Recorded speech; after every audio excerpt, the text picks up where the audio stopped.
in case you needed any more proof, which you don't. If you're paying attention, you don't need this proof, but I'm going to give it to you anyway. The Democrats don't care at all about the victims of Jeffrey Epstein. The Democrats have never cared, actually, about Jeffrey Epstein. The Democrats, in large cases, just went along with everything that Jeffrey Epstein was doing, turned a blind eye, went to the island, participated in God knows what, and now all of a sudden it's like orange man bad whenever they can use it to be politically advantageous to them. It's really disgusting to watch. And so now you have Bill and Hillary Clinton who are refusing to testify in the House Epstein investigation. Now remember, the Democrats said, it's the Republicans who don't want to investigate. It's the Republicans who don't want to release the files. Actually, it's the Republicans right here who are trying to investigate. The Republicans run the House. They're trying to investigate the Epstein situation. And Bill and Hillary Clinton right there, kind of key figures in this whole thing. They should probably tell us what they know. I mean, hey, Democrats, if we're serious about getting to the bottom of this, we should hear from those two evil ghouls on the screen, shouldn't we?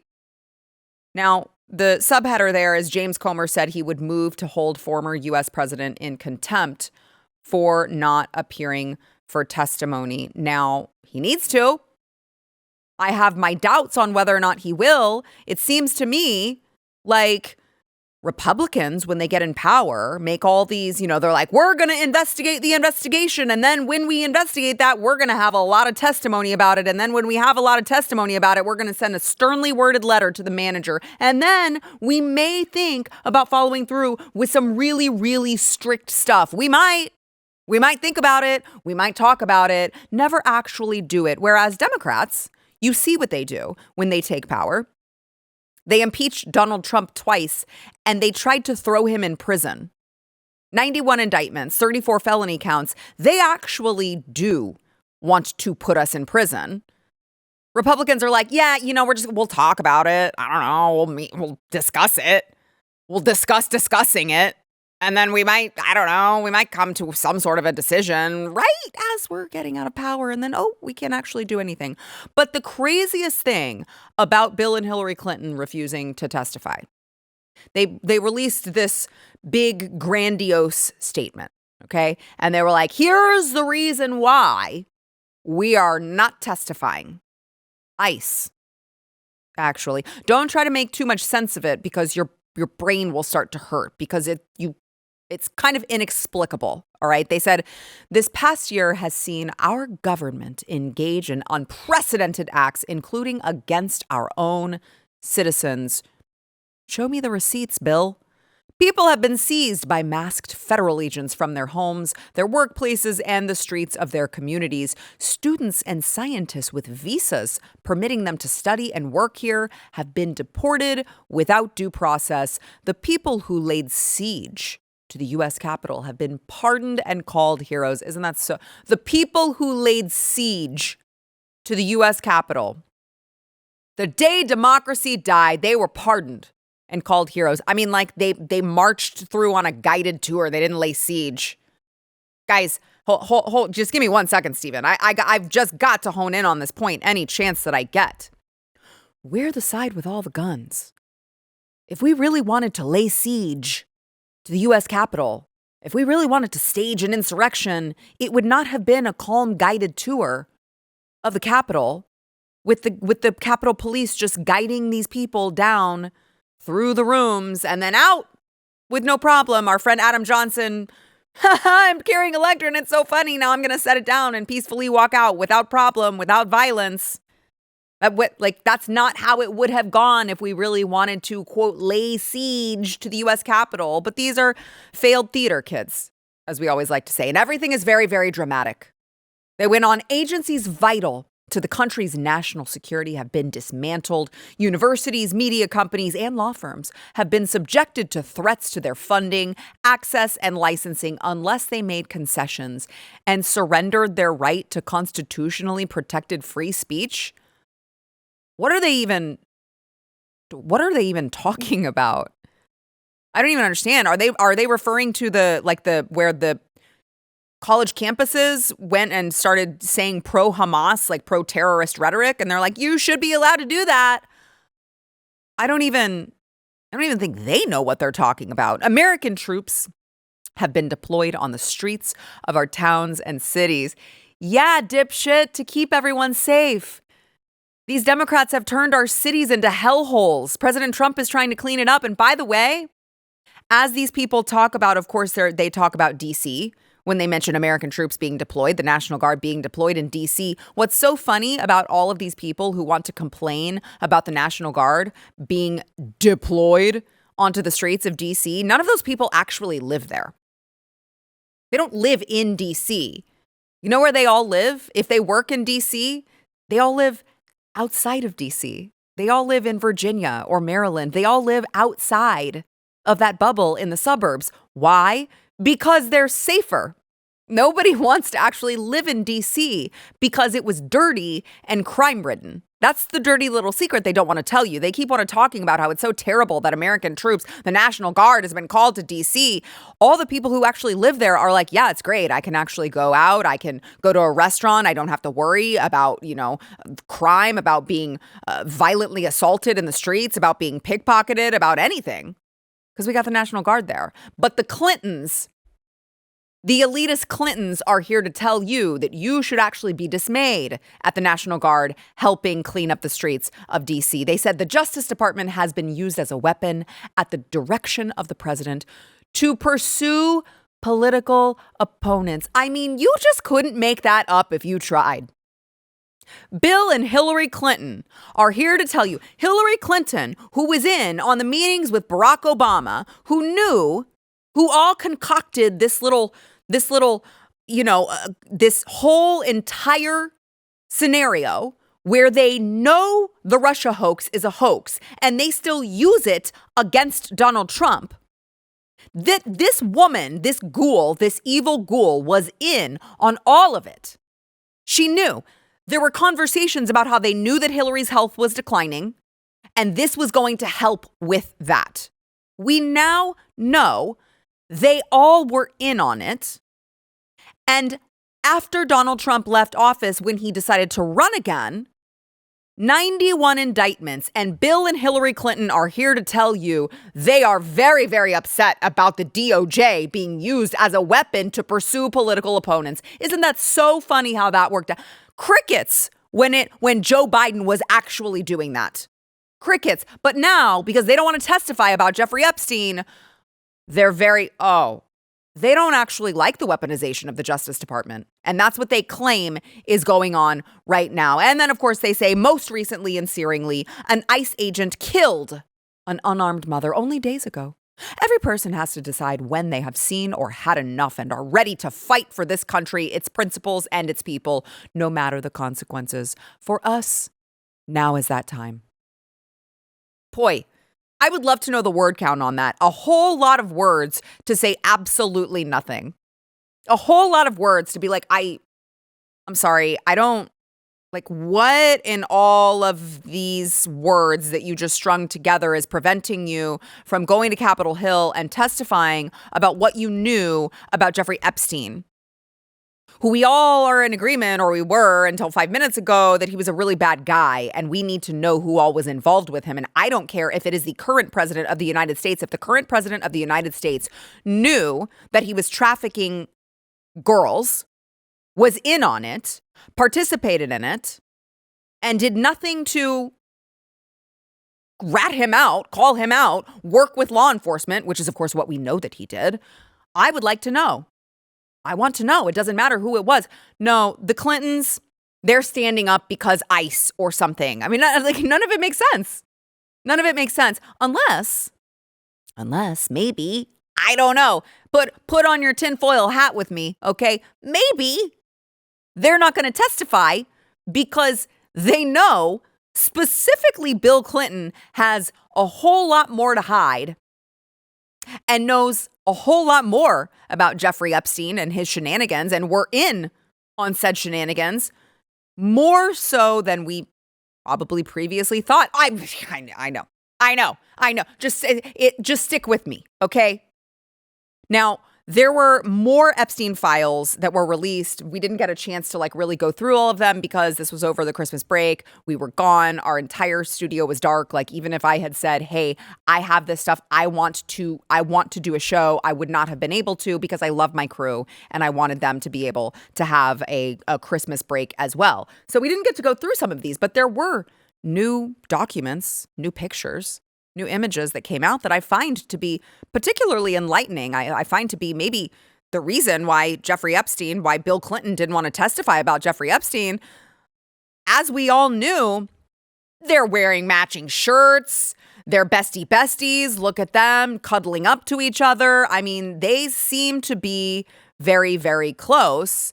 There's Bill with a blonde woman. I don't see her face, but I think that's not Hillary Clinton. By the way, we were told by the DOJ if a person's face was blacked out, it was because they were a minor. So I don't think that was Hillary Clinton sitting on Bill's lap. The box tells me that's a minor. Okay? So, also going for a casual swim with Ghislaine Maxwell and another female whose face is also blacked out, which again, we were told was because if they would be minors. And look at that. Hanging out with, wouldn't you know it? Birds of a feather flock together, another accused child diddler, Michael Jackson. Isn't that that's just coincidence. It's just such a crazy coincidence. I'm just the conspiracy theorist for saying maybe that's actually it wasn't actually ICE. As it turns out, it's not Bill Clinton standing against ICE that he doesn't want to go to Capitol Hill and testify and be asked questions that he must answer on his relationship with Jeffrey Epstein. I'm sure that those pictures have nothing to do with it. I am sure. Now, I will mention that Bill Clinton has repeatedly said that he has done nothing wrong with regard. Listen, he did not have sexual relations with that woman or those women. He's done nothing wrong. He did not have to. Oh, okay. Well, I didn't know what the definition of sexual relations was. My bad. Sorry. Okay, yeah, I did do that. Yeah, I did do that with a cigar. Sorry. Sure, Bill. I'm sure. Yeah, no, you didn't do anything wrong. He also said he cut off ties with Jeffrey Epstein well before any of the pedophile stuff came out. He had no idea before. I mean, he just cut him off for no reason. He just wasn't a good friend. He wasn't wearing matching shirts with Bill anymore. Jeffrey didn't want to match. He didn't want to be twinsies. And Bill didn't like that very much. That's the reason. That must be the reason why Bill Clinton doesn't hang with Jeffrey Epstein anymore. Except that's not even true.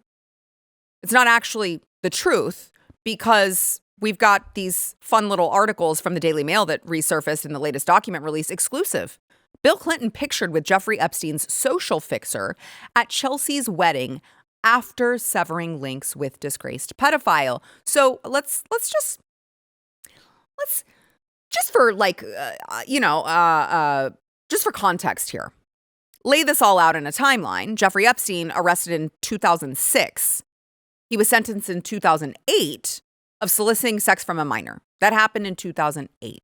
The wedding took place in 2010. So unless they were doing the invites 4 years earlier, it's a little strange that Bill would be inviting Ghislaine Maxwell, the BFF and fixer of Jeffrey Epstein, to his daughter Chelsea's wedding. Is it just me? I mean, you guys let me know in the comments.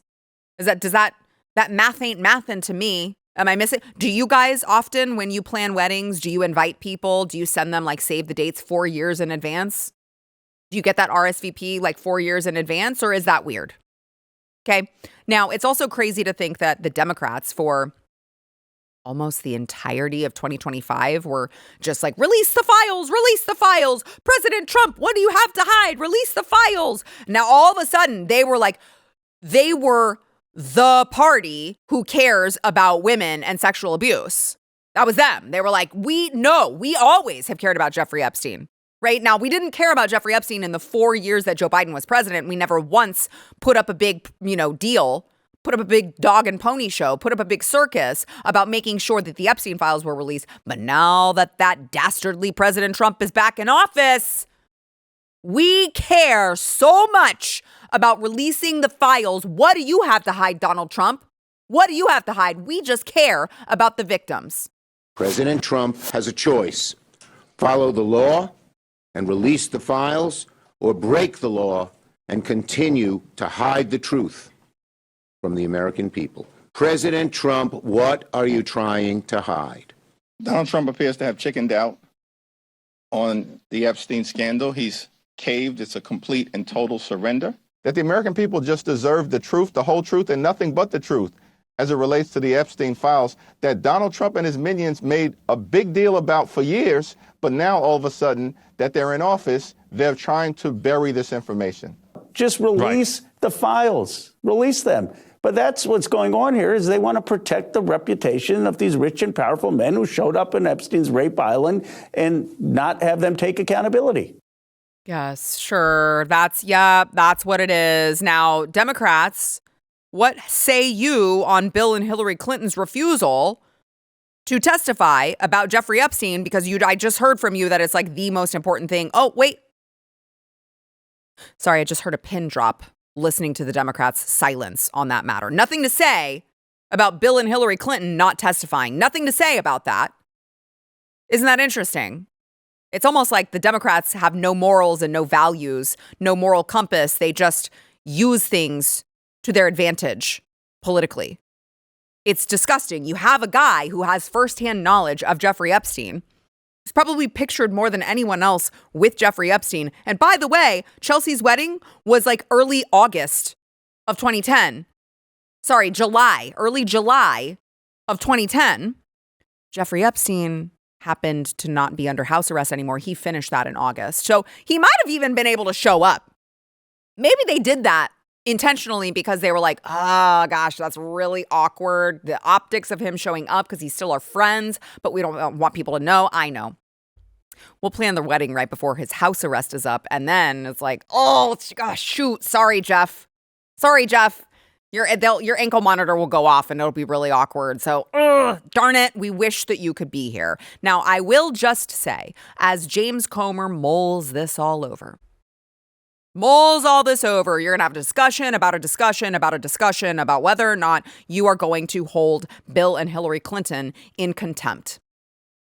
When the shoe was on the other foot, Steve Bannon was locked up for 4 months for defying a congressional subpoena. Same exact thing. The same thing that we're talking about. 4 months, they held him in contempt, and they followed through with the actual consequence. What will you do, James Comer?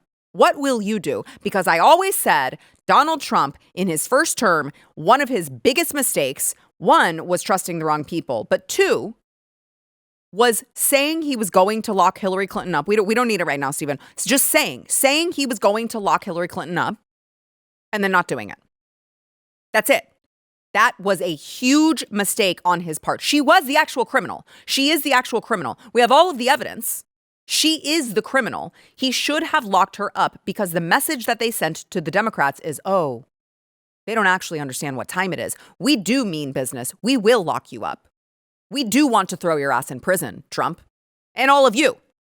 We will go to whatever lengths necessary to throw our political opponents in prison. And they did. They just weren't good enough at it. They did do everything possible. President Trump, James Comer, you have the opportunity to follow through on one of Trump's failed promises the first time around that he should have actually followed through with before. And by the way, I will end with this. I would like to just remind Democrats of their own words. No one is above the law. No one is above the law. Nobody is above the law. No one is above the law. No one is above the law. Nobody is above the law. No one is above the law. No one is above the law. No one is above the law. No one is above the law. No one is above the law. No one is above the law. No one is above the law, even a former president. We have one set of laws in this country, and they apply to everyone. No one is above the law. The law is the law, and no one should be above it. And yes, nobody is above the law. No one is above the law. No one else is above the law, including a president. Nobody is above the law. You can't have two justice systems in America. It has to be one justice system. And anybody who breaks the law should be held accountable. And that no one is above the law. I agree. I think we all know what needs to happen next.